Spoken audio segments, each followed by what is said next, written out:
మొన్న మేము పుష్ప సినిమాకి ప్రీమియర్స్కి వెళ్ళినప్పుడు ఆర్టీసీ క్రాస్ రోడ్స్ సంధ్య దగ్గరికి వెళ్ళామండి.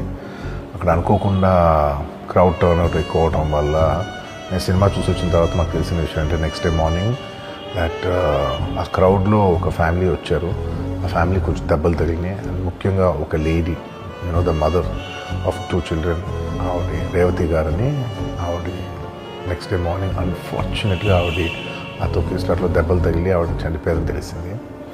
అది తెలియగానే మేము సుకుమార్ గారు, మేమందరం మొత్తం ఎంటైర్ టీమ్ ఆఫ్ పుష్ప అందరం సడన్గా డిసప్పాయింట్ అయిపోయి ఒక షాక్లోకి వెళ్ళాము. ఎందుకంటే అసలు ఇది వెరీ అన్ఎక్స్పెక్టెడ్. ఎందుకంటే లాస్ట్ 20 ఏళ్ళుగా ఆల్మోస్ట్ అన్ని సినిమాలకి మెయిన్ థియేటర్కి వెళ్ళి సినిమా చూసి వస్తాం అనేది ఒక తెలియని ఆనవాయితీ లాంటిది.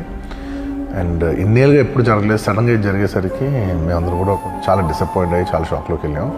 ఈ న్యూస్ తెలిసిన వెంటనే ఆన్ ద ఫస్ట్ డే మేము కానీ ఎవరం కానీ టీం కానీ ఎవరం కానీ ఈ పుష్ప సెలబ్రేషన్స్లో యాక్టివ్గా పాల్గొనలేకపోయాం. We all feel very sad. ఎందుకంటే మేము సినిమా తీసేదే జనాలు థియేటర్కి వచ్చి ఎంజాయ్ చేయాలని. అలాంటి థియేటర్లో ఇలా ఒక ఇన్సిడెంట్ అయ్యేసరికి వి ఆల్ అది మాటలో చెప్పలేకపోతున్నా. Firstly, I would like to say condolences to the entire family.